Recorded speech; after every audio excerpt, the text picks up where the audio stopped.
Tunë gjatjeta uroj t'jeni mirë. Miq të dashur, mirë se ju gjej në këtë takim të radhës jashtëzakonisht të rëndësishëm, ku do të flasim për një temë shumë të rëndësishme, e cila ka të bëjë tashmë jo me zhvillimet ndërkombëtare, por me zhvillimet psikiatrike tek një personazh i cili ka marrë vëmendje qendrore nga shtypi i Tiranës dhe nga mediat e saj si një personazh atipik i cili pretendon se përfaqëson Shtetet e Bashkuara të Amerikës në Tiranë, zëdhënësi i Edi Ramës Pëllumb Pilinci. Kush është ky personazh i cili ka dalë me shpatën e tij dhe po pret të gjitha kokat që i dalin përpara autostradës rrugës së Edi Ramës, përse shpif ndaj të gjithë njerëzve, përse shpif ndaj Kreshnik Osmanit, përse shpif ndaj kolonel Dritan Demirajt me shpifje të ulta, të cilat nuk i kanë hije një plaku. Si është e mundur që njëri i cili vjen me një background krejtësisht të panjohur, me një shkollim krejtësisht të panjohur, me nacionalitet krejtësisht të panjohur, me histori krejtësisht të panjohur, si ka dalë nga Shqipëria, si ka mbrit në Amerikë, çfarë ka bërë atje, si është e mundur që njëri i cili ka në fjalorin e tij vetëm 500 fjalë gjithsej. Në fjalorin shqip, në fjalorin anglisht mund të ketë 300-400 fjalë, sepse informacionet janë që dhe ajo që flet ai bën të kuptosh që ka probleme të mëdha psiqike, morale dhe identitare. Kush është ky Pëllumb Pilinci dhe përse ai ka dalë me shpatën e madhe duke kërcënuar në emër të Amerikës?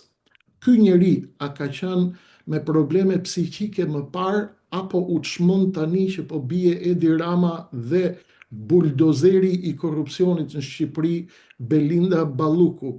Përse në këtë moment? Çfarë po ndodh? Kush është ky personazh? Si shpif për të gjithë njerëzit me të pavërteta dhe përse askush nuk e ndal?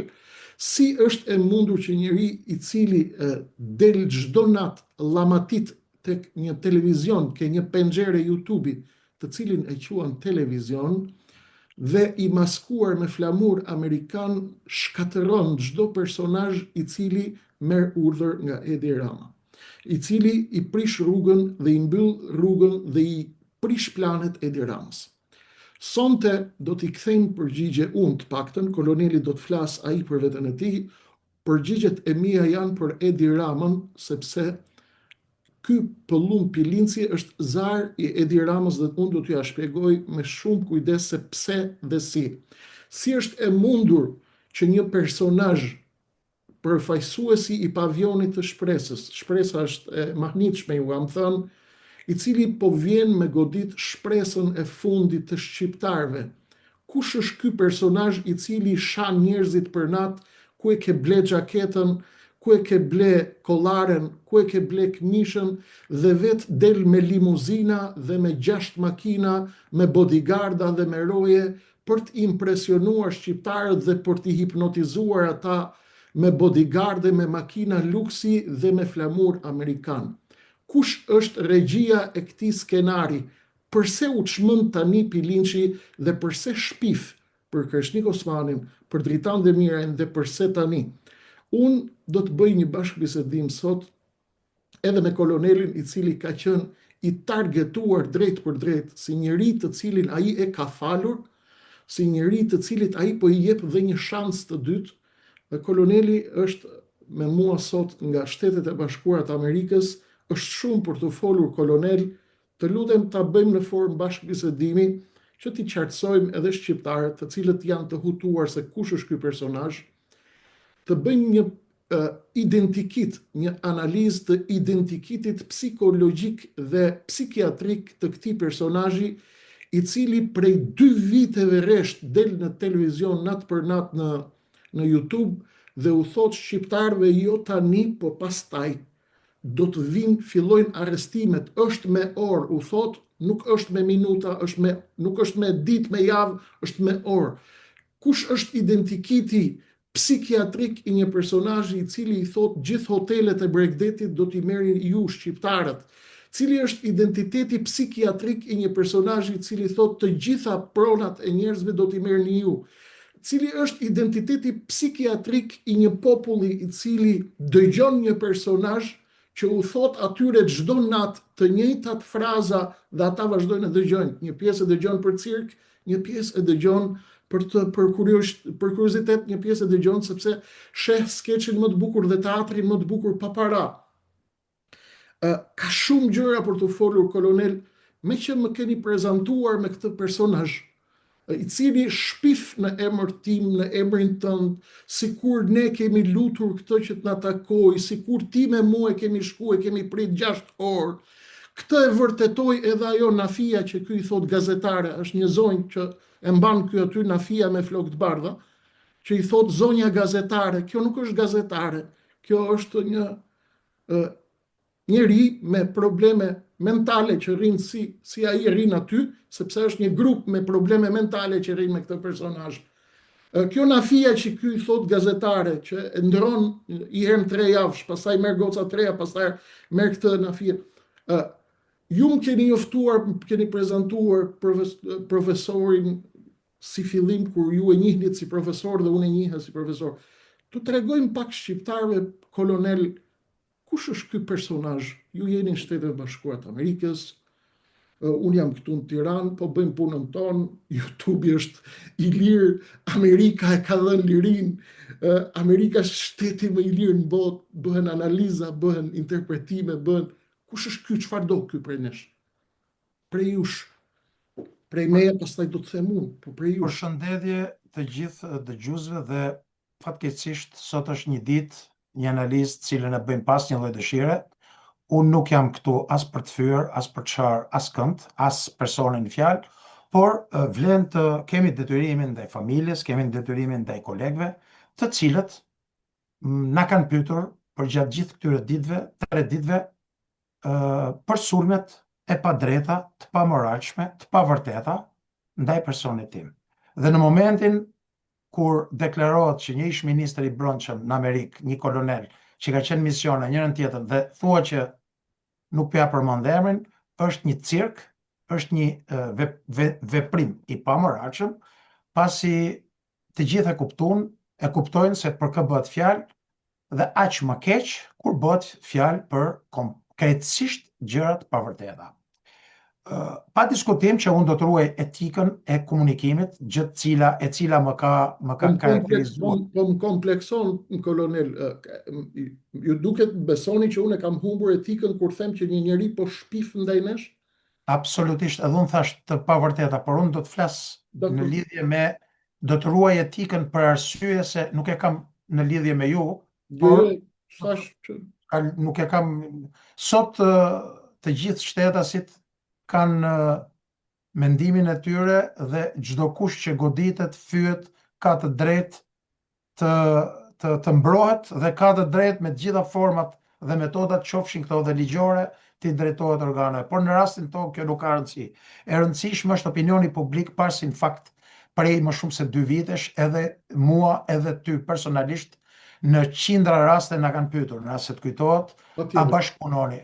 Dhe unë e them me shumë sinqeritet që po, patjetër që unë edhe pse jetoj në Shtetet e Bashkuara të Amerikës, në të gjitha rastet, me të gjithë personat të cilët kanë ofruar kontribute të ndryshme për çështjen kombëtare, ne jemi ulur, kemi biseduar edhe së bashku në disa qindra raste, dhe pikrisht këtu fillon edhe njohja me zotin Pilinçi, i cili në mënyrë shumë me edukat për gjatë 2 viteve të kaluara, është kontaktuar, më ka ofruar disa pozicione, të cilat... Kolonel, këtu fillon historia, kolonel, që të mos i bëjmë shqiptarve, as unë, as ju, të mos i zgjerojmë shumë, të hyjmë pak në detaje.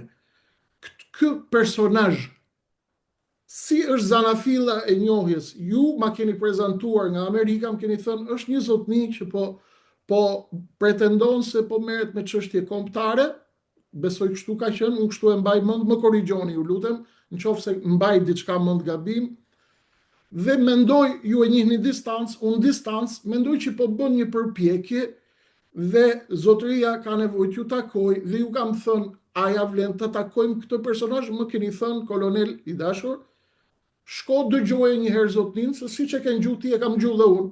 Dhe unë kam shku me e pa dhe me ngju. Le ta fillojmë këtu zanafillën. Çfarë ka dashur ky prej jush, kolonel? Si ju e solli ke unë? Dhe pse i thot ky njerëzve që ne me zi prisnim 6 orë ke zyra këtit, ke zyra Anafijes, për të hy ke zyra këtit? Si është kjo e vërtet? Pse gënjen ty? Absolutisht që nuk është e vërtet që kemi prit 6 orë, kemi prit 5 minuta, sigurisht.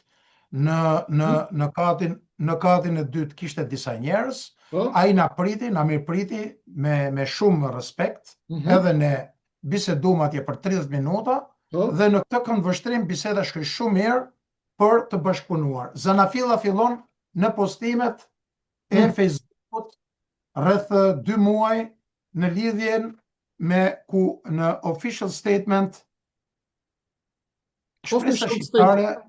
Shpresa shqiptare i bën thirrje të gjithë patriotëve shqiptar në mënyrë të veçantë, intelektualëve të rinj të shkolluar brenda dhe jashtë shtetit, si në mënyrë të veçantë si intelektuali dhe eksperti ushtarak, kolonel Dritan Demiraj, ti bashkohen çështjes kombëtare, gjë për cilën unë në asnjë moment të jetës time, derisa të vdes, nuk do të ndalem për të mbështetur çdo gjë që ka lidhje me çështjen kombëtare dhe me të gjithë anti-shqiptarët, qofshin këto në qeveri, qofshin ata që e mbrojnë nga anash në mënyrë të fshet, qeverinë dhe gjithë qeveritarët anti-shqiptar të gjitha partive, pa dallim gjyre, pa dallim krahu, pa dallim krahine, feje, të gjithë shqiptarët, jo vetëm Shqipëri, Kosovë, Maqedoni, por unë, dhe kjo ka qenë, domethënë, të cilat postojnë. Të fotografi tregoja pak shqiptarëve, kolonel. Nxirre pak fotografinë, të lutem. 10 sekonda vetëm, 7 sekonda.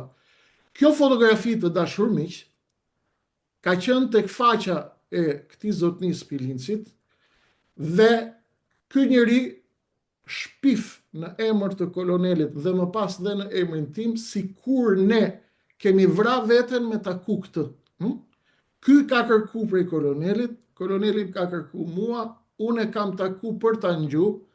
Tashmë, a mund t'ja them unë kolonel, apo do ja thush ti version, unë version? Jo, unë mund të them këtë që ne kemi bashkëpunu dhe është kënaqësi të bashkëpunojmë me çdo që do të sjelli, që do të krijojë kushte për largimin e një klase politike e cila i ka pirë gjakun Shqipërisë për gjatë gjithë këtyre dekadave. Dhe kaq është rasti. Të mos harrojmë edhe gjë tjetër që mua më janë ofruar pozicione për të dalë publikisht dhe zoti Pilinçi duhet të jetë i sinqert, t'ju tregoj qytetarëve, përveç asaj që i tregoj dje, ti thoj që unë i kam ofruar kujt? Kolonelit Kreshnikut? Kolonel Demiraj dhe Kreshnikut, sigurisht.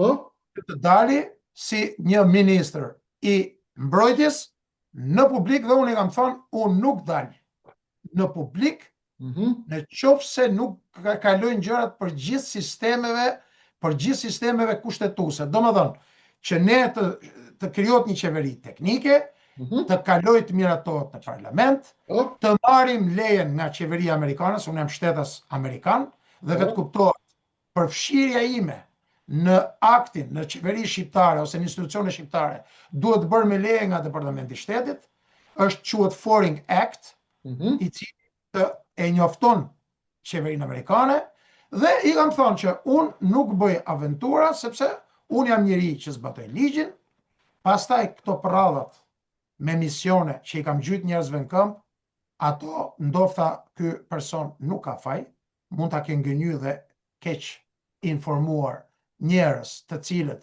janë pranë tij, të cilëve ky u ka afruar pozicionin e ministrit mbrojtjes, ka qenë një kapiten më përpara, që ka qenë pjesë e repartit tim, kanë qenë disa bashkëpunëtorë të tjerë, pavarësisht se të gjithë njerëzit që unë njoh që kanë bashkëpunuar dhe bashkëpunojnë me këtë, janë njerëz me dinjitet dhe me integritet, të cilët më parë në punët e shtetit kanë qenë njerëz profesionistë.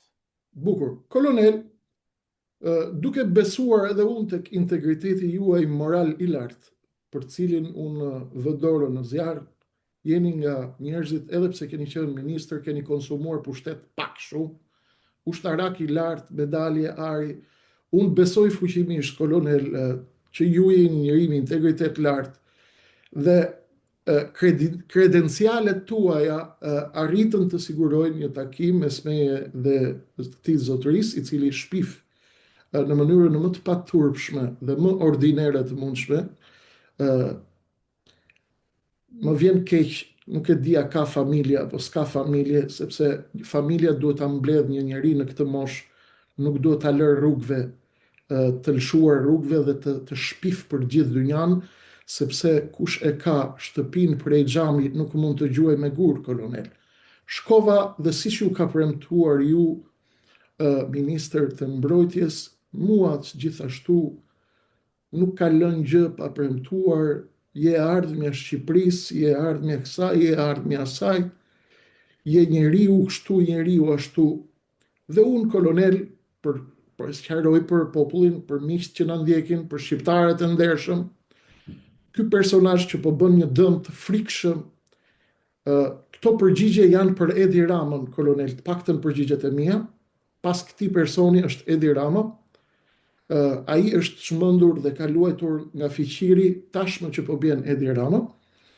Dhe unë i përgjigjem Edi Ramës, jo këtij, këtë nuk e kam në llogari fare, nuk e di, ju e keni në llogari, dhe pasi më ka thënë, më ka kërkuar, i kam thënë profesorit, kur e besoja që ishte profesor, kurse njëja, sot unë jam thellësisht i bindur, kolonel, që ky është një njeri me 500 fjalë në fjalor, nuk ka asnjë mundësi që të jetë profesor, as mësues nuk është, se profesor jo, as mësues vizatimi nuk mund të jetë. Gjithsesi kjo është çështje tjetër.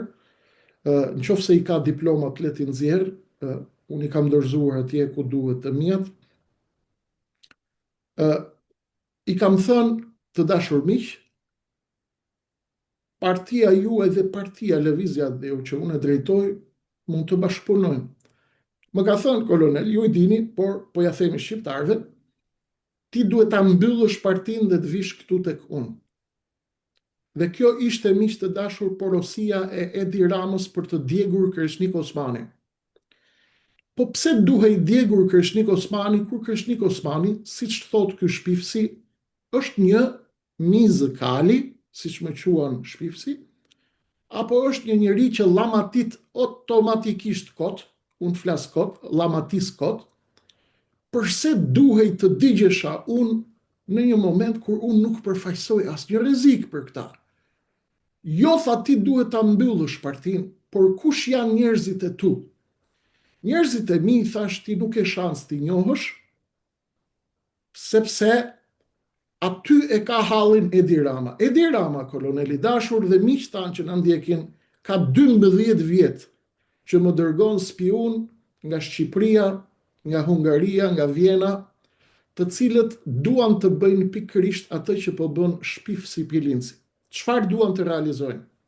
Duhet patjetër, kolonel, që të ndërtohet një imazh që Kreshniku është anti-amerikan.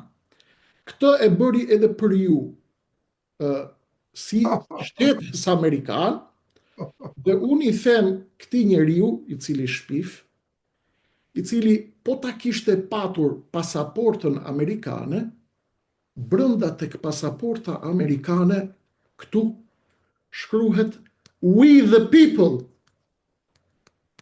We the people. Pilinc. Shpifs. We the people është Amerika, është zemra e lirisë. Dhe jo vetëm ti, e vetmja Amerikë që mua ma këput shpirtin është kjo këtu. E vetmja Amerikë për nga unë marr urdhra dhe që më këput shpirtin janë këta. Janë këto dy Amerikat këtu. Ti si di kush janë. Këtu brenda Pilinc, po e pate nxirre, këtu brenda shkruhet Pilinc We the people. Toka e lirisë dhe demokracisë që frymëzoi gjithë planetin. Jo ti. Por nuk ka njeri fuqin planet Pilinc të ndaloj Kreshnik Osmanin të bëj analiza. Sepse edhe si kur të bi bomba atomike dhe të shuhet YouTube me gjithë rrjetet sociale, derisa unë të jem gjallë, do të shkruaj edhe tek lëkurët e pemëve.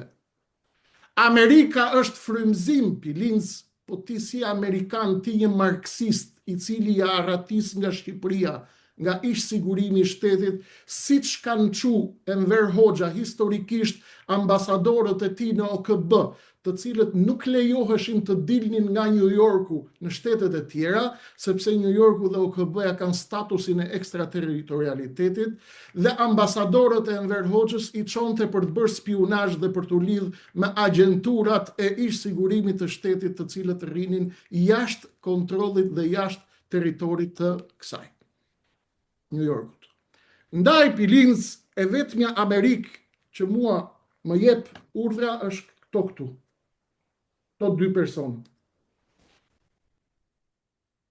E para, e dyta, kolonel, ky njeri i cili shpif don të ndërtoj një fabul, dhe kjo është me dirigjim të Edi Ramës. Fabula është Kreshniku është anti-amerikan dhe kushdo që del ke dritarja e Kreshnikut. Mbrëm bëri dhe një diversitet, kolonel, që ishte një goditje shumë e pisët dhe e ullët, duke u përpjekur që të krijoj qarje dhe t'ju thot ju, ty të kam fal me kushtin që të heqësh dorë nga Kreshniku. Kjo është tipike e ish sigurimit të shtetit në kohën e Enver Hoxhës. Ky duhet i tregoj shqiptarëve si ka mbrit në Amerikë, pastaj është histori tjetër. Kërkohet, kolonel, me 3 personazhe që mi ka dërgu Edi Rama. Unë i kam thënë Edi Ramës, të gjithë spionët që do t'i çosh ke partia dheu, unë do t'i përdhunoj dhe do t'i paketoj dhe do t'i nis mbrapsh. Më ka dërguar njerëz nga gjithë bota, kolonel Rama dhe i fundit ka qenë ky Pilinci, për të ndërtuar një fabul që i duhet Ramës ta shes atje ku e don ai, në ndonjë ambasadë, në ndonjë lob ndërkombëtar, që Kreshniku është patjetër duhet ta nxjerrim anti-amerikan. Patjetër.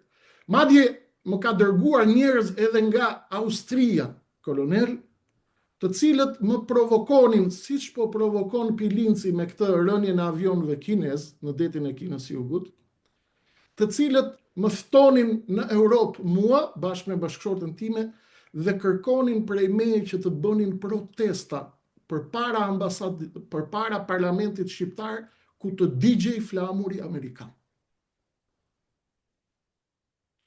Këtë e ka bërë paria e Tiranës. Tani, ky Pilinci kërkon patjetër ta bëj këtë fabul dhe më ka bërë dhe një pyetje tjetër. Tregoj njerëzve ku ke kryer studimet. Unë Pilinc sonte do të kthej përgjigje për veten time dhe do të them ku i kam kryer studimet, po kjo është hera fundit që ti do të marrësh informacion pa lek. Ty të pagu Edi Rama dhe Belinda Balluku, shokun e të cilës e ke sekretar partia aty që pastro pare ruse në Qipro me Tano Karidin e Qipros. Nuk ke për të marrë më asgjë pa para nga Kreshnik Osmani. Kjo është hera fundit. Ti mund të dalësh të shpifësh çfarë të duash ti. Herën tjetër, vetëm për çdo shpjegim timin është 100.000 euro. Pilinc. Tani, ku kam studiuar unë?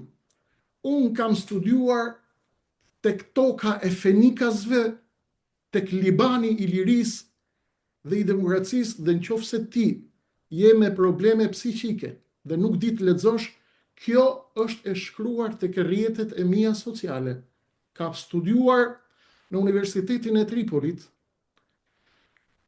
dhe në Universitetin Gjinan të Shkencave Humane, Fakulteti i Filozofisë dhe i Letërsisë, Departamenti i Jurisprudencës dhe i Studimeve Islam. Jam ai versioni i zotërisë grek që nxirrni në televizionet shqiptare ke Grida Duma në çdo natë, zoti Curri. Unë jam versioni jo grek, por versioni Hafiz Sabri Koçit. Nuk jam versioni i Janullatusit, shkëlqësisë së tij, jam versioni i shkëlqësisë Haxhi Hafiz Sabri Koçi. Jam teolog, filozof, jurist, ekspert i marrëdhënieve ndërkombëtare. Me master të kryer në këto universitete janë lehtësisht të verifikueshme. Kjo. Libani është zemra e lirisë dhe e demokracisë, është Libani i Khalil Gebranit, është Libani i Fejruzit, është Libani i Wadir Safit, është Libani i Patriarkut Al-Sfair, është Libani i Musa Sadr, është Libani i Rafik Haririt, është Libani i Khalid Hasan, është Libani zemra e demokracisë, është Libani zemra e lirisë, është toka e talentit, është Zvicra dhe Parisi i lindjes mesme. Këtu kam studiu unë, këtë toka ku ka qenë Vaso Pasha, ka qenë guvernator. Libani është toka që mëson lirin, është vendi i bibliotekave më të mëdha në botë, është toka e fenikasve, është toka e cila pas çdo bombardimi nga barbarët ngrihet nga pluhuri dhe pushton gjithë botën me liri, me vendosmëri, me talent, dhe ajo është toka e lirisë. Libani nuk është një shtet, është një copës shpirti ku miksohet misticizmi i Orientit me modernizmin e Parisit, të Vjenës, të Europës, të Perëndimit.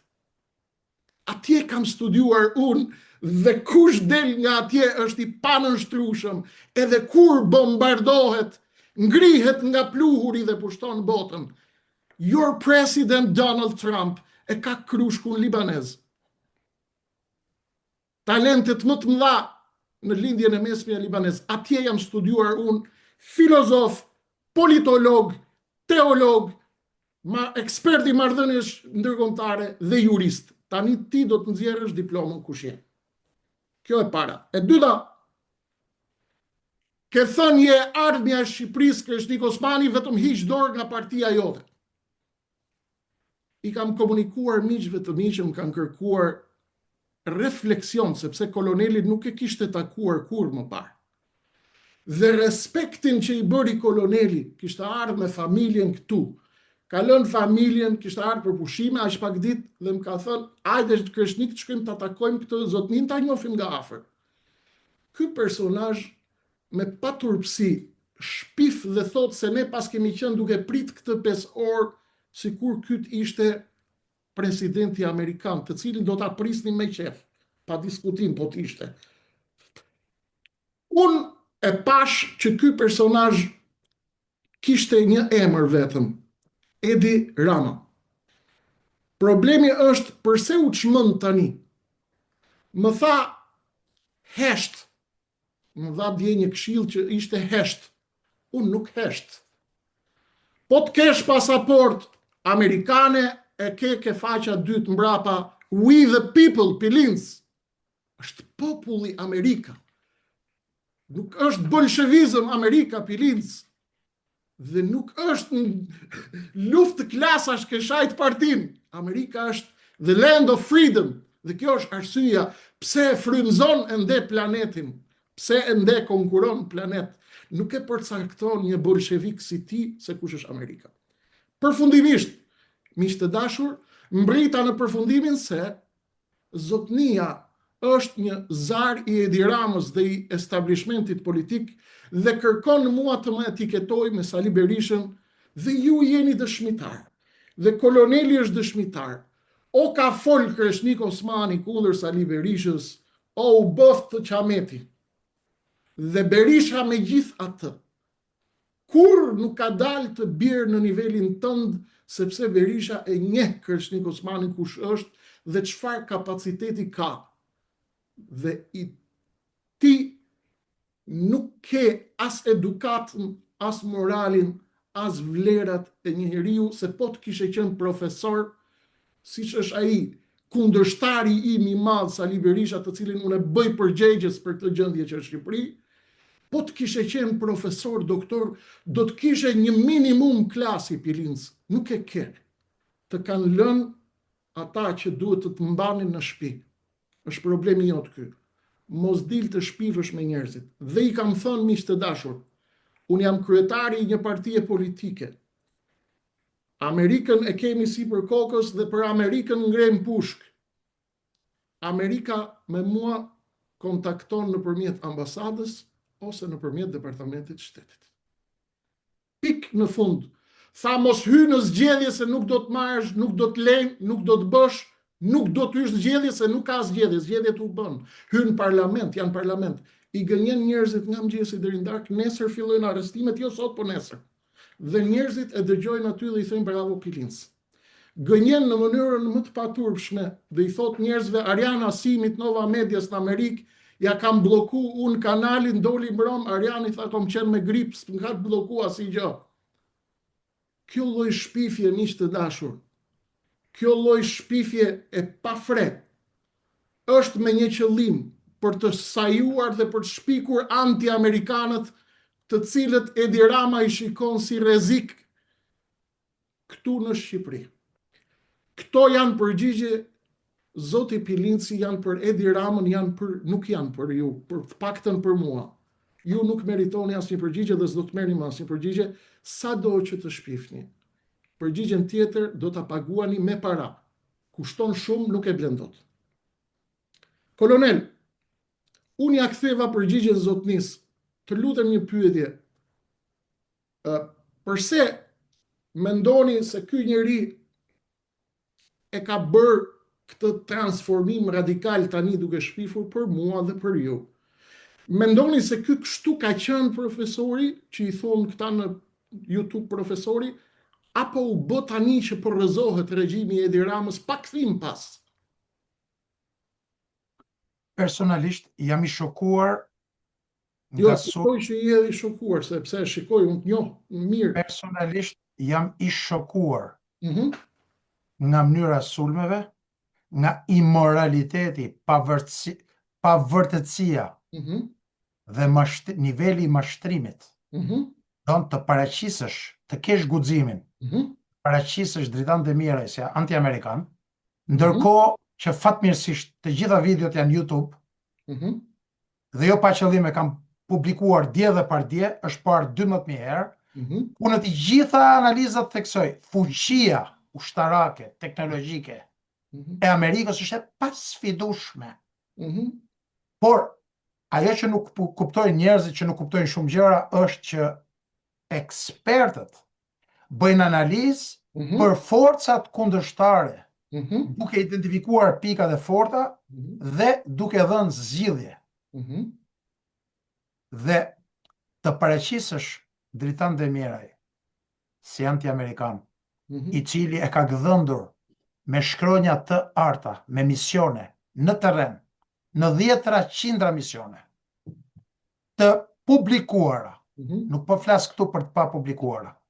Unë nuk jam si dordolecët dhe mashtrusët e televizioneve shqiptare dhe nuk e kam për personin fjalë, e kam për disa të tjerë, të cilët edhe një fotografi apo një gjë shumë të vogël e publikojnë nëpër media. Jeta ime është një mister dhe jam krenar vetëm për dy gjëra.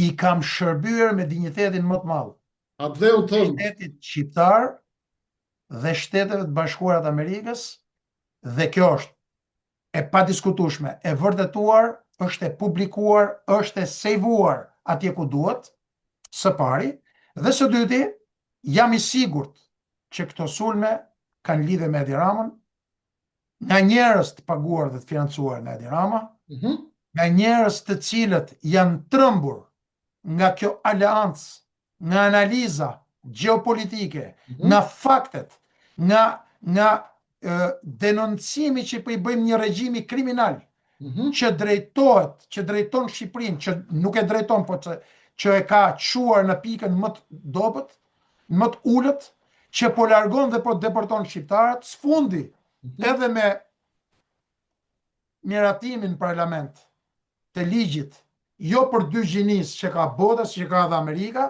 që është ydhi jonë polar, dhe i kthej përgjigje të gjithë atyre që do të guxojnë të shpifin.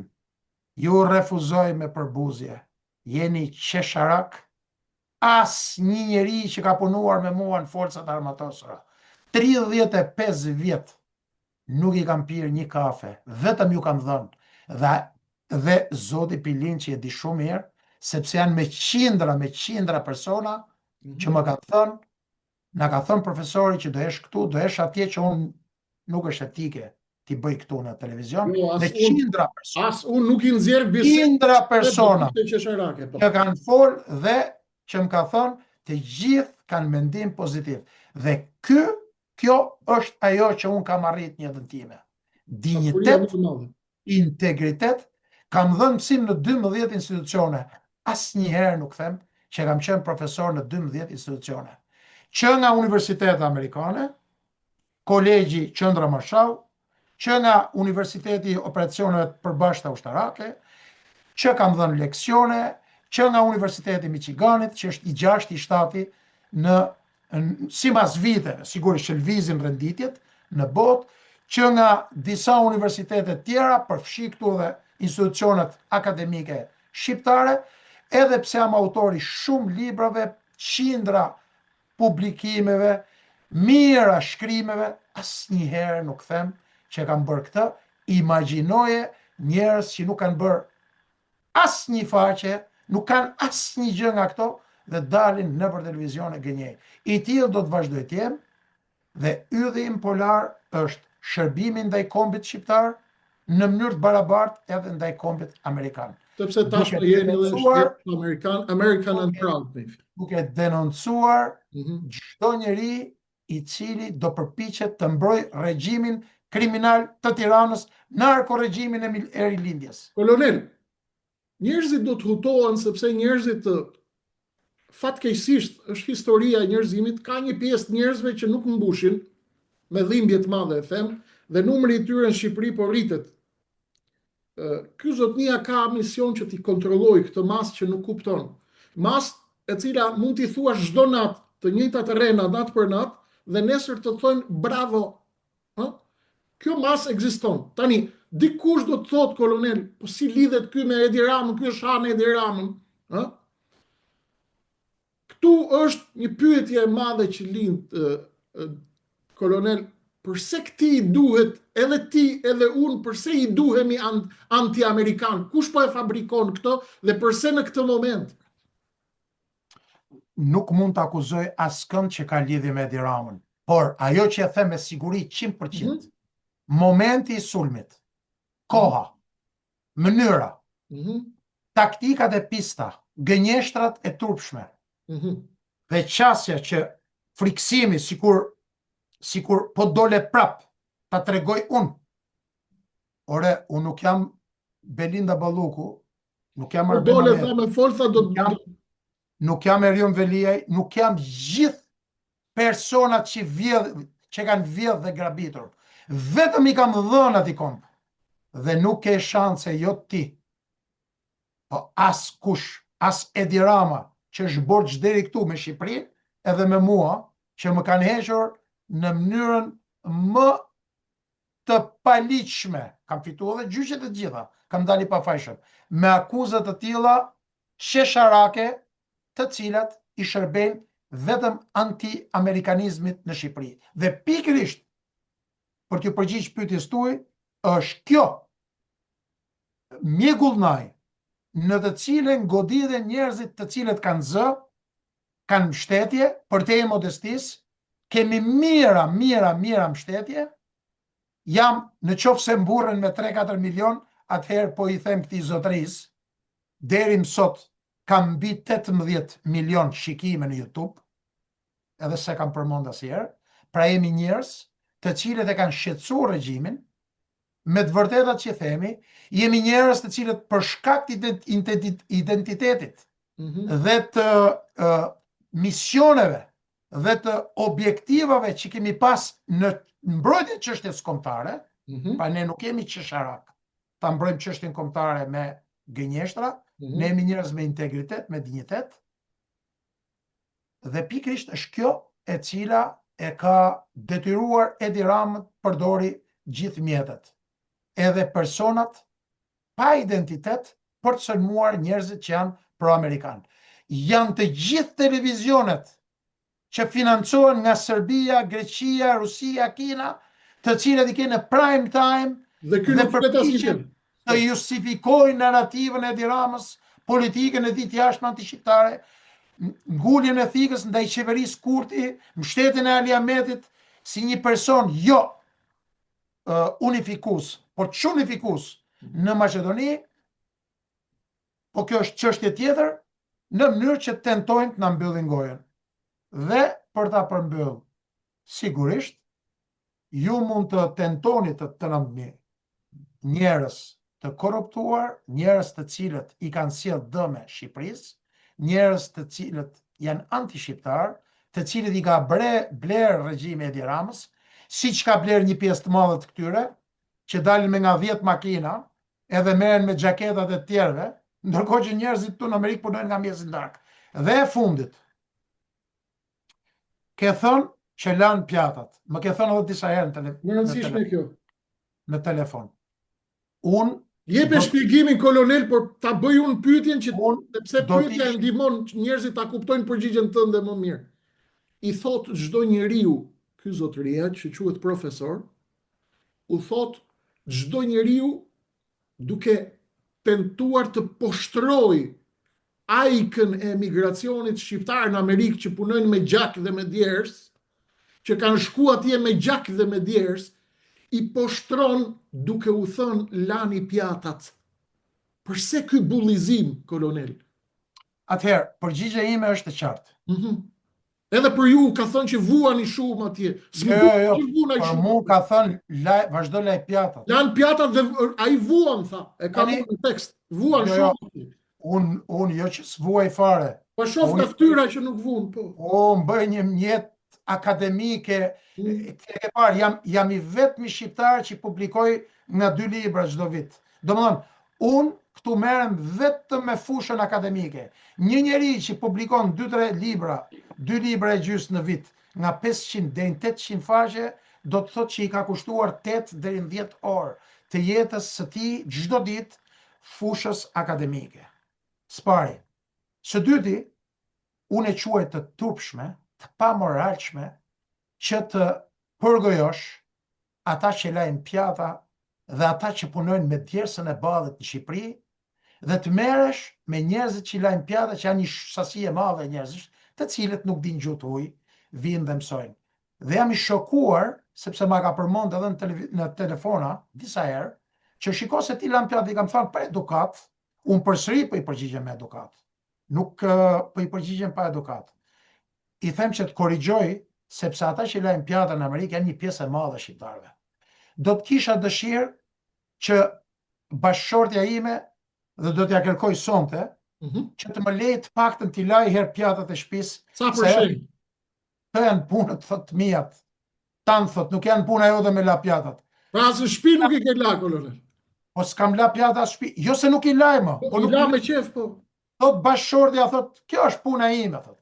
Larja e pjatëve edhe punët e shtëpisë janë çështjet e mia.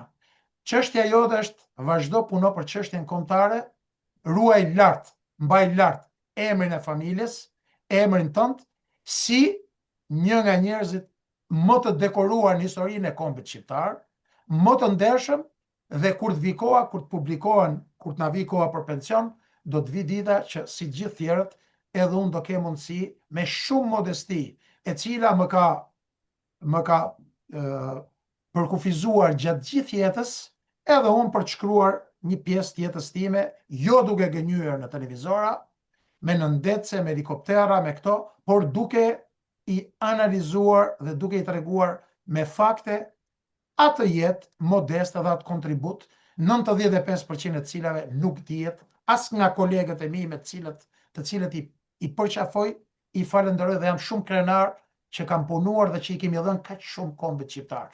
Por për ta përmbyll, Shtetet e Bashkuara të Amerikës, komuniteti shqiptar kreshnik, këtu ka njerëz të jashtëzakonshëm.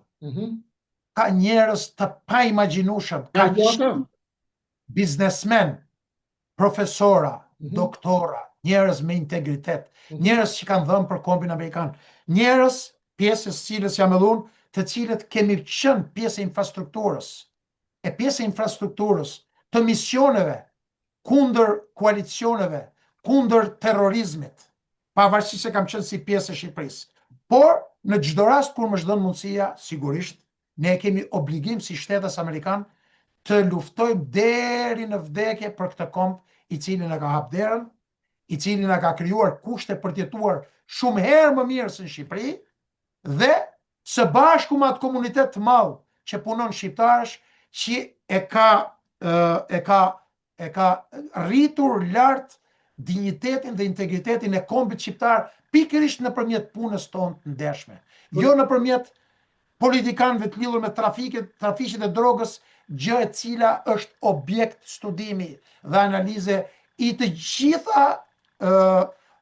gjitha publikimeve, i të gjitha raporteve ndërkombëtare përfshi dhe Parlamentin e Shtetit në 13 vitet e fundit, i cili në mënyrë të paprecedent e përcakton Shqipërinë si bazë e krimit, bazë operacionale e krimit të organizuar, e korrupsionit dhe jo vetëm.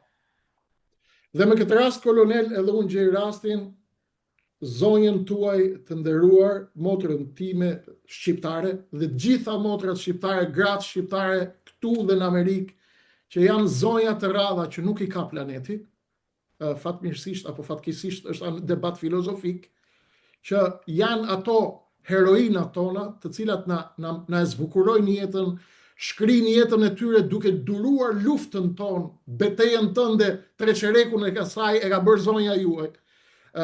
Treqerekun e betejës time e ka bërë zonja ime e ndershme, cila gjithashtu pa të as unë nuk do të bëja dot asgjë, ka bërë një betejë të frikshme, ka lënë edhe ajo Amerikën dhe vjen lufton këtu prej 12-13 viteve e kështu me radhë. I përshëndes gjithë zonjat dhe i përcjell një përqafim të madh gjithë komunitetit shqiptar në Shtetet Bashkuara të Amerikës. Jeni heroi, mos u kompleksoni nga sharlatanët e regjimit të Beogradit në Tiranë, të cilët ju quajnë pjatalarës dhe ju poshtrojnë me epitete duke ju... nuk kam, për pjatalarës nuk kam asnjë problem unë. Ky është bullizim. Për ato që punojnë, ato punojnë sigurisht një nder, kolonel, puna është nder, kolonel. Kam asnjë probleme për atë pjesën. Është bullizim, kolonel, është nder i madh të pastrosh tualetet, vetëm mos shkosh shesësh. Ka gjë më të bukur se sa ata shqiptarë cilët punojnë nga mjezi darkë dhe jetojnë 100 herë më mirë se sa sklevrit që për 50.000 lekë shesin shpirtin tek bordello e rilindjes. Tani, për ta përmbyll. Për 3 vite me radhë, gjatë bashkëpunimit me zotin Pilinçin, Dritan Demiri është vetëm ky. Një nga shqiptarët më të ndershëm, më profesionist dhe modeli për cilën duhet ishin të gjithë njerëzit që dëshirojnë ndryshimin e madh shqiptar. Ndryshimi për 3 ditë të fundit, duke paraqit gënjeshtra, është vetëm urdhër, si duket, i Edi Ramës, i cili është përfundimisht i marrë fund dhe do të përgjigjet për gjithë këtë shkatrim që i ka bërë Shqipërisë. Ju falenderoj. Nderoj, kolonel, unë kam dhe 2 minuta, do t'i kërkoj leje, edhe unë do t'a mbyll sigurisht. Më ka bërë dhe diçka, një pyetje, sepse është hera fundi që i kthe përgjigje këtij. Ku jeton ti dhe ti e njeri pa njerëz, unë për shqiptarët dhe për Edi Rama. Edi Rama, puna ime prej 22 vjeç, që kam ardhur nga studimet, që kam marrë fakultetin dhe studimet, e deri sot, e deri sa të vdes, brenda Shqipërisë apo jashtë Shqipërisë, do të jetë lufta për të mbrojtur Shqipërinë nga Beogradi, nga armiqtë e Shqipërisë shqipfolës, dhe lufta me miqtë e Shqipërisë nga Washingtoni në çdo cep të botës ku të jenë miqtë e shqiptarëve, për ta shpëtuar këtë popull. Dhe nëse lihemi dhe braktisemi në rrugë nga ata që i kemi pas miq dikur dhe që mund ndryshojnë s'na duan për miq nesër, jemi gati Edi Rama të flijohemi për me mbrojtë Shqipërinë. Sa i përket kush ka mbështetje dhe kush na mban me para, nëse ke para të pista dhe të zeza për Kreshnik Osmanin, bëje dosjen, çojen s'pak mos vono as 1 minutë. Ti s'ke për të marrë vesh kurrë çfarë punë bën Kreshnik Osmani, ku ha Kreshnik Osmani, ku punon Kreshnik Osmani. Kreshnik Osmani punon 16 orë në ditë. Mua të më hedhësh në mes të shkretëtirës, unë fitoj aq para sa nuk i merr një deputet apo një ministër në Shqipëri që i ka rrogë. Unë e nxjerr paran nga dheu, kjo sa i përket personit Ministrat e Ramës, theksoje, ministrat e Ramës kanë nga 100 milion, 200 milion euro. Patjetër, po thot njerëzve, ky është i papuni, thot Pilinci. Është Rama, kolonel, është Rama mbrapa, sepse Rama ne paguemi për çdo aktivitet akademik që bëjmë. Unë sa marr frym, unë paguem, unë kur flej gjumë, unë paguem. Unë me një telefonat që i jap konsulencë gjeopolitike biznesmenëve brenda dhe jashtë Shqipërisë, unë më thon hape gojën vetëm fol Kreshnik Osmani. Do t'i tregoj Edi Ramës diçka, se ky nuk meriton, ky nuk ka fuqi mentale për ta kuptuar këto që po i them.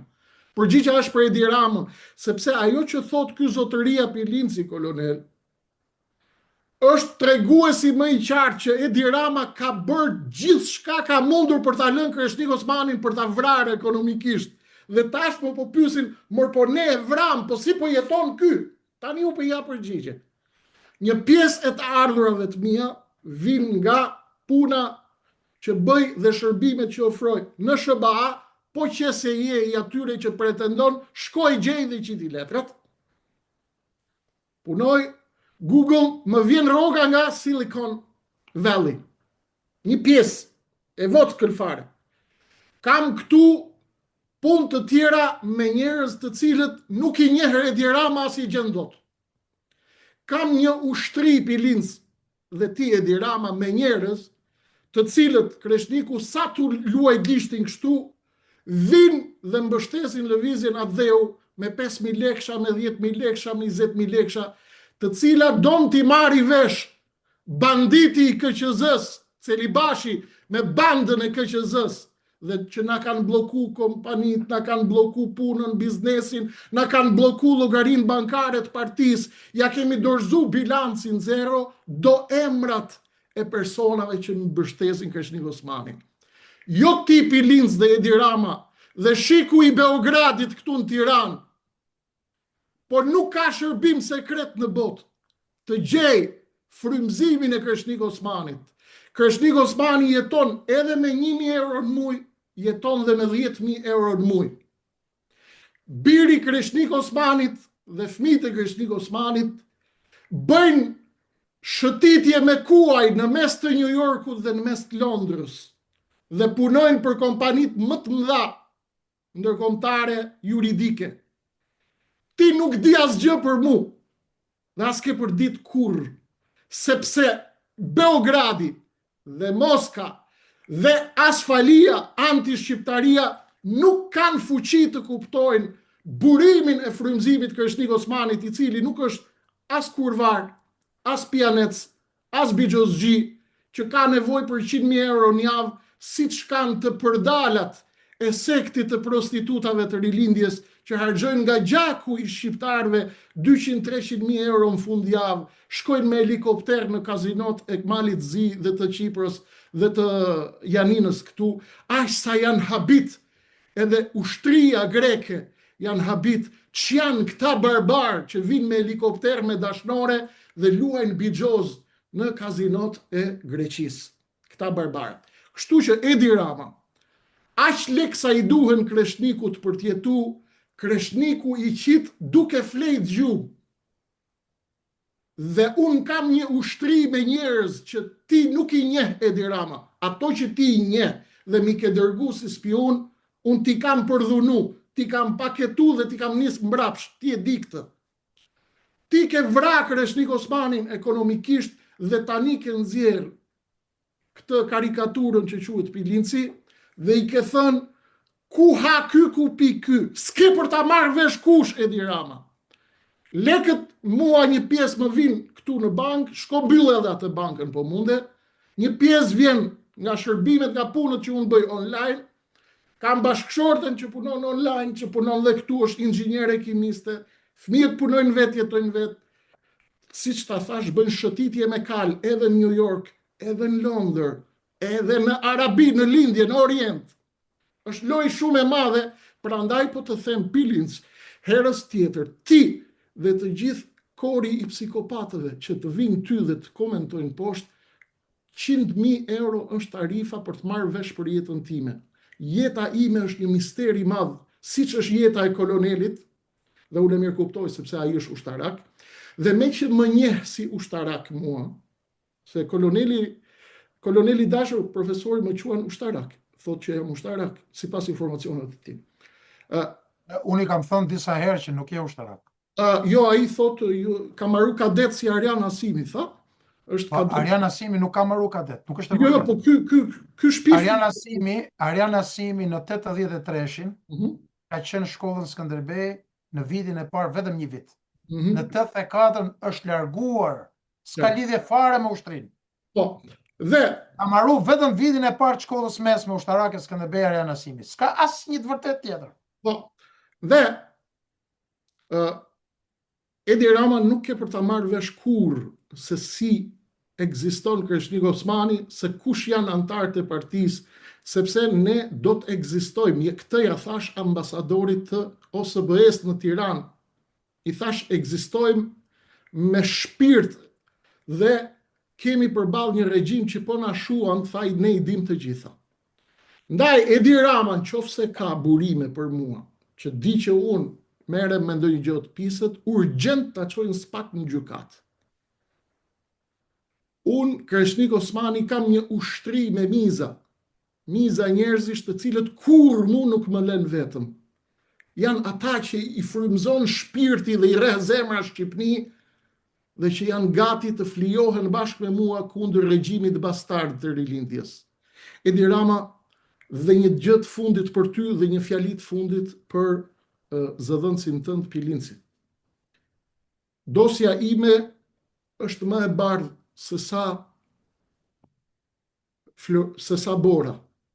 Në qoftë se e do, se kush kam qenë dhe ku kam studiu, është një personazh shumë i rëndësishëm i lindjes mesme, që quhet General Abbas Ibrahim, që i ke dhënë medaljen e Skënderbeut këtu në Tiranë, ti Edi Rama. Abbas Ibrahim, generali i Libanit, ai ka dosjen time në Liban, kur kam qenë atje student dhe çfarë kam bërë prej ditës që kam hyrë deri ditën që kam ha. Thuaj ati mikut tënd, General Abbas Ibrahimit, që e ke dekoruar këtu në Tiranë dhe që shkove i kërkove ndihmë për të nxjerrë shqiptarët nga kampi Al-Hol në Liban, thuaj ati më sill dosjen e Kreshnik Osmanit dhe kur të ta sjell ai nxjerrja shqiptarëve. Dhe pastaj do të marrësh dhe përgjigjen time. Një. E dyta, Amerika që marr frymëzim dhe urdhra janë këto personat, nuk e di e njeh as i njeh. Këto ma këpusin shpirtin, më fundosin fare. Jap jetën për ta. Dhe tre e fundit, që ka lidhje me bindjet e mia, më ka i bullizuar si Osman. Osmanët janë të pranishëm në Ballkan. Kreshnik Osmani është nderi i Shqipërisë, është çuni i Xhemal Osmanit, nderi i flotës tregtare në Durrës dhe fëmia e Jeta Osmanit, nderi i Durrësak. 2 qytetar Durrësak, nderi i Durrësit. Pastërtia Durrësit. Me fis e me farefis janë intelektual, një pjesë nuk ishin punëtor thjesht, kompozitor, muzikant, babën e kisha poliglot me 7 gjuhë. Më ke bullizuar si Osman. Unë nuk e ndroj mbi emrin edhe sikur të vdisni të gjithë Pellazgo Ilirishtja. Siç jam unë, Kreshnik Osmani, është zonja Vjosa Osmani në Kosovë, është bujar Osmani në Maqedoninë e Veriut, ka 500 lloj Osmanësh. Dhe nuk ke ti kapacitet as mental, as politik që të ironizosh perandorin Osmane. Është perandori që ka sundu botën 600 vjet me të mirat dhe të këqijat e veta.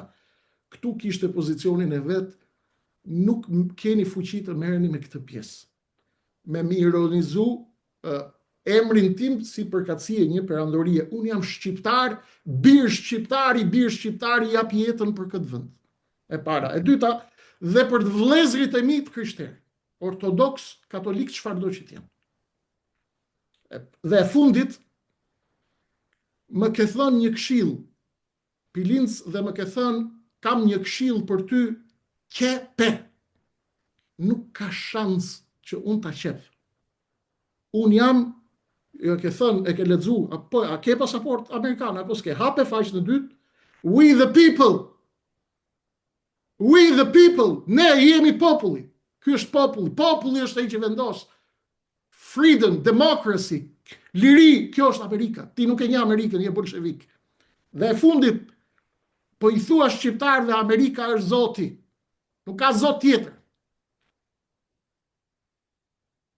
Unë kam taku pilinc diplomat amerikan dhe më kanë thënë Kreshnik, kur Amerika nuk ka thonë që është zoti. Ne kemi thënë, in God we trust, tek zotin e besojmë, por me njëherë mas zotit vjen Amerika, për të treguar pushtetin e tyre në botë. Kështu që mos hy në lumrat ku ke hyrë, ky univers ka vetëm një zot, është zoti i Amerikës, i gjithë njerëzimit dhe i gjithë universit. Dhe Amerika e sundoi botën kur tha in God we trust, dhe çdo perandori që e ka pas zotin në drejtimin e vet ka sundu njerëzimin, sepse ndihmon Zoti jo fen, por Zoti ndihmon drejtësinë. Zoti nuk është me muslimanin apo me të krishterin për t'i dhënë pushtet.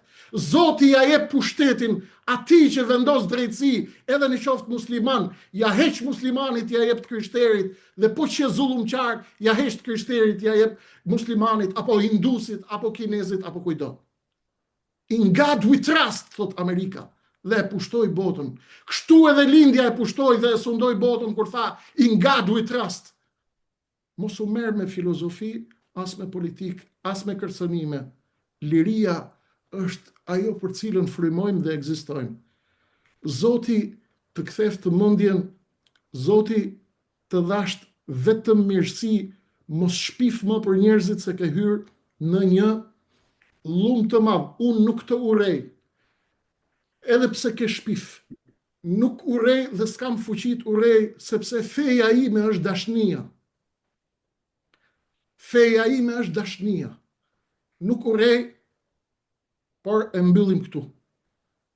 Mjaft me shpifje se nuk ecin dhe kërcënimet aq më pak.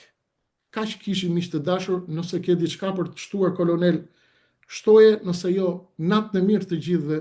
Kjo ishte përgjigja e fundit për personin me fjalë dhe nuk ka më përgjigje tjera. Kolonel, ishte kënaqësi dhe të falenderoj që ja dhe dhe ti mundësinë teleshikuesve të japim një kontribut dhe ti sqarojmë lidhur me këto shpifje që na janë adresuar, ti sqarojmë njerëzit se çfarë ndodh dhe tu themi faleminderit gjithë shqiptarëve të vazhdojmë betejën tonë. Faleminderit kolonel. Faleminderit, ishte kënaqësi.